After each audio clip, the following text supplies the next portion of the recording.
It's tough to know whether using certain apps on your phone make you more addicted and reliant on the phone, or if they're actually helping improve your life. But over the last 3 years or so, these are the apps that I've noticed have actually helped me build up and create this sense of momentum in my life to where improvement, habits, consistency just seems to be a little bit easier. And how much easier, you ask? Well, enough to warrant using them. I won't specify any numbers here, but you get the idea. Sleep cycle is kind of just like a fancy alarm clock, and really what it did, it taught me the value of quantifying what you're trying to improve. It's this idea of gamification where if you put a certain score on it, naturally that competitive mode inside you inherently wants to improve it. And what better thing to improve than sleep? Because sleep is almost like a foundation for how you go about life.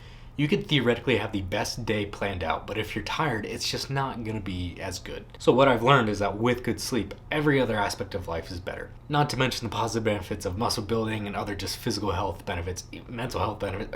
Literally everything else in life is better if you get good sleep. It's important to specify that what this app doesn't do is it doesn't magically improve your sleep overnight. That's still the work that you have to put in yourself, but what this does a good job of is just offshoring that awareness to where you don't necessarily have to consciously think about if something is a problem or not. And it's also important to note that you can't improve a problem if you don't know it exists. And since you can have so many different factors affecting it, and over time it changes just very gradually. It's not, if you only get 3 or 4 hours a night of sleep, like that's not a good night of sleep. But over time, if you notice that you're getting 6.5, 6 hours, 6 hours, 5.5, rather than a good quality 7, those changes over time you won't notice as much, but this app just brings that extra level of awareness to kind of hold yourself just a little bit more accountable. And with sleep, being consistently good is the most important thing that you can do. So going to bed and waking up at the same time every night is the most valuable thing you can do to improve your sleep. It's not necessarily about getting 8 or 9.5 hours of sleep once a week and catching up on your sleep, but about being consistently good. Being consistently good is better than being rarely great.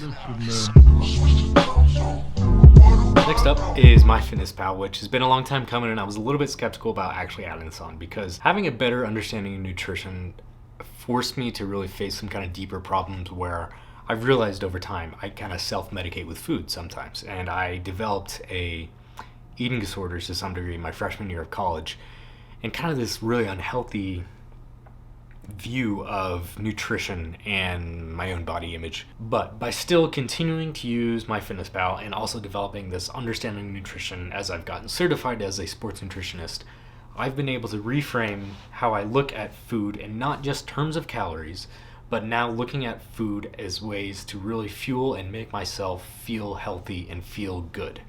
Not just feel pleasure from eating food, but feeling good and feeling healthy and having this full capacity for living. I think it's really important to know in today's age and today's environment that we eat for several reasons. We eat for food as fuel, we eat food as pleasure, but then also we eat socially and we eat for other events and other cultural reasons. That food is not just this one individual isolated thing, but having a better understanding of nutrition is what helps me kind of manage and meander my way through these different ways of eating just in a healthy manner. I've also come to realize that the food choices that I do make have much more meaning in themselves as well, just because of just this deeper understanding of what food does for my body and also understanding maybe cultural relevance of different foods. There's so much more to celebrate and so much more to understand about what food does. And I think just having a deeper understanding and having a deeper intentional meaning around foods, things that we consume in general, makes for a better, more meaningful life. It's also important to note that in today's societal education system, there is really no basic or good education around nutrition. And if there is, it's just kind of this good enough. But with nutrition, we should really be striving to have this full capacity for living. That's how I define healthy. And it shouldn't just be about eating to be good enough to show up for work or just being able to do the bare bones. We should really eat to strive and live and thrive.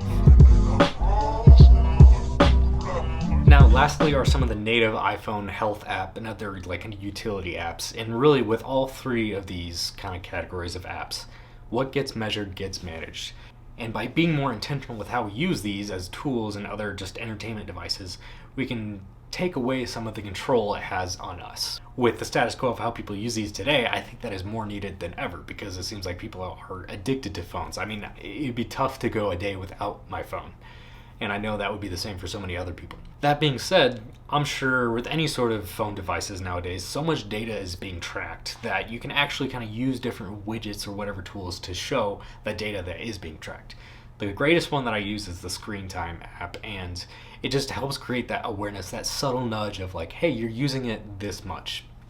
It's up to me to define if that's good or a bad thing, and most commonly it's just nice to always err on the side of, I could probably be using this a little bit less, or just being able to understand the certain times that, am I using this app because I genuinely wanted to open this app, or did I just open Instagram out of habit or out of instinct because I just know that motor, remember, like whatever control that just causes me to naturally swipe right, open up that third right in the tab, and Instagram's right there. The more we can be intentional about how we use these things, the better we can be in the more meaningful lives that we can live. There's been quite a few times where I catch myself kind of thinking, did I actually intentionally want to do this, or did I just do this out of habit because I'm bored or some other trigger that's causing me to procrastinate or to just do something else other than what I actually want to be doing?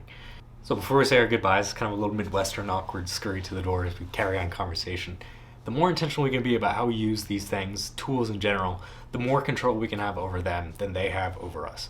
And it's just really important, I think, in today's society nowadays to really think critically about how we use certain things and whether or not we actually are wanting to do that.